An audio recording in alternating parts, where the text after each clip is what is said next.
What is going on, you guys, and welcome to the Upper 90 YouTube soccer channel. In today's video, we're recapping Chelsea versus Brentford. Now, this was a match that I thought was going to be very close, and as we saw, it was a very close match. So stick around as we dive deeper into this.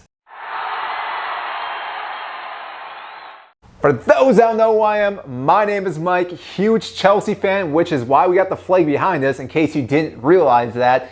And we're talking about the match yesterday, Chelsea versus Brentford. Now, if you saw my prediction for this game, I had talked about how close this match was going to be.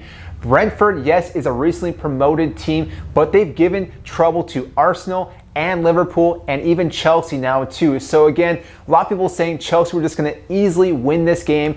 Didn't see how well Brentford actually is, because again, they're a very tactical team, a very attacking mindset, and can really just go neck and neck with any team, which we saw yesterday.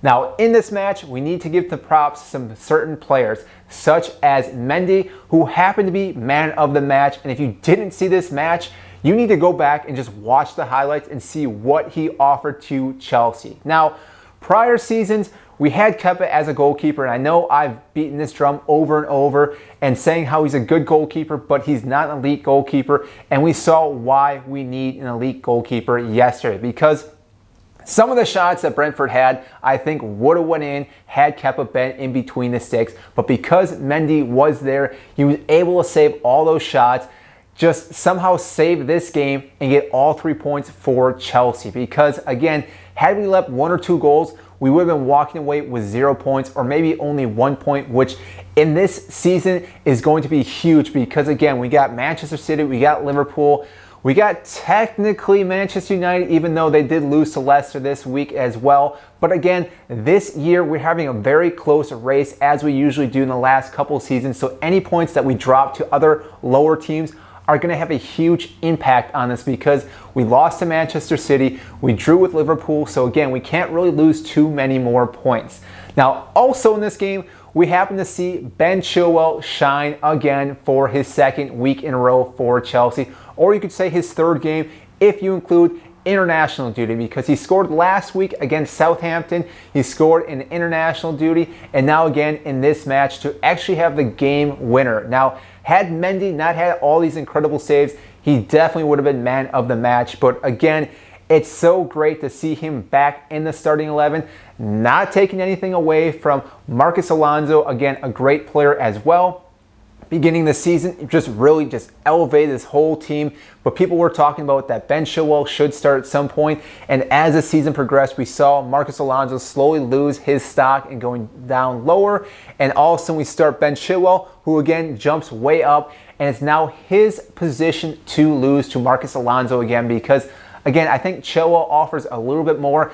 He's faster, more intelligent, a little more creative as well. I know you could say that Marcos Alonso is a free kick specialist, but I think Chilwell is a little bit better all around, minus the free kicks itself. And as we've seen, he can score multiple goals, as we've seen. So again, I think he's the better player. Now, in this match, though, we need to talk about the tactics that Thomas Tuchel had to do as well, because due to injuries, we had Rudiger out due to a back injury. Thiago Silva wasn't able to play because of international duties, which meant that we really had to change our back lineup, which meant we had Sarr start for his first match. We had Trevor also playing for us, and Christensen, which again made a very different three in the back. Now, obviously, Azpilicueta was there as well, which again, he is a rock star for us. So again, he's one of those elite captains that you can really rely on. So again, him being there just, I think, helps our entire defense be level-headed and not lose anything that's going on. And again, with Chilwell on the left side, that again offers the attacking mindset. So again, it takes a little bit of pressure off the defense.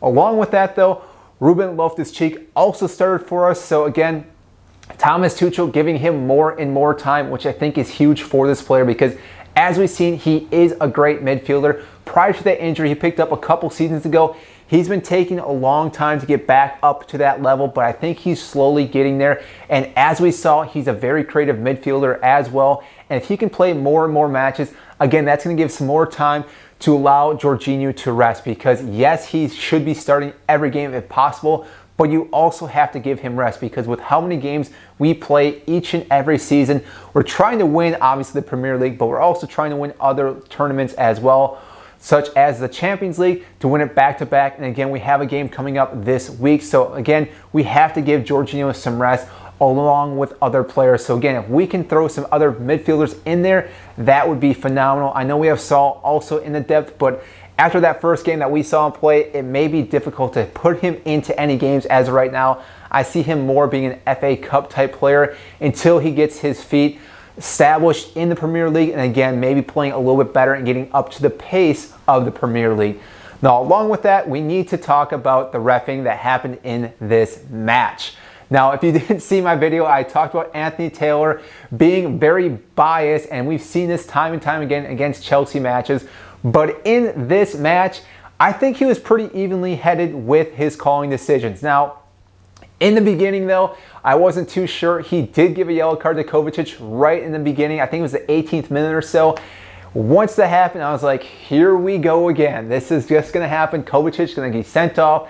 All the calls are not going to go Chelsea's way, but it was a call that definitely probably deserved a yellow card, so I'm not going to say that wasn't a bad call. But overall, I think he did a fairly decent job. He may have been leaning more towards Chelsea. Again, you could say either or, but I think he reffed a pretty good game, which is hard to say when you're talking about Anthony Taylor for a Chelsea match. So again, I'm very happy with that. Now, the other thing, though, we need to talk about is our top attacking players.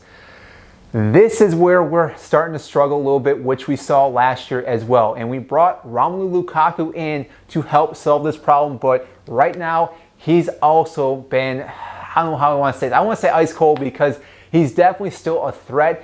He's present on the pitch. He's pulling defenders away from other players, which again opens up the whole defense, which then gives us other options to score. So I don't want to say he's not doing his job because obviously he's still being a huge player, an aspect on the pitch when he is starting. He's just not finding the goal right now. And I'm not too sure if he's just lost his confidence a little bit or if there's just some issues going on with the midfield with his playing style because, again, the timing right now is just not on. He's scored goals, but he's been called offside. So again, if he can get that running just right or the passes come a little bit sooner, I think he'll be all right. Yes, we played against Brentford, and I thought for sure he was going to score this week. It didn't happen, but again, we got the 3 points, so I'm not upset. But hopefully, Lukaku can start finding the back of the net again because once he gets going, then it takes a lot of pressure off our midfield and our defense because, yes, we are very defensive mindset. We can hold games out, a 1-0 win, which we saw in this game. But again, it puts a lot more stress not only on our goalkeeper, on our defense, and also on our midfield. And sometimes there are errors that can happen. And again, you don't want to have a game come up to a chance where if we have one slip up and all of a sudden we lose a game or we draw, because like I said earlier in this video, we can't lose any points this season because it is such a tight race. So that is all I have for you today on this recap with Chelsea versus Brentford. Again, I thought this was a great game between the two. Surprisingly, Brentford had more shots on target, but again, Chelsea were the ones that come up on top due to Mendy, who again played out of his freaking mind. So again, I'm so happy that he's able to be on our squad because if it wasn't for him, we definitely probably would have lost this game or we would have dropped some points. So that is all I have for you today. If you are new to this video, make sure to subscribe down below. I greatly appreciate that. And also just smash the like button as well. It helps grow this YouTube video, helps get this video to more and more fans. And again, I would greatly appreciate that. So that is all I have for you today, and we will see you next time.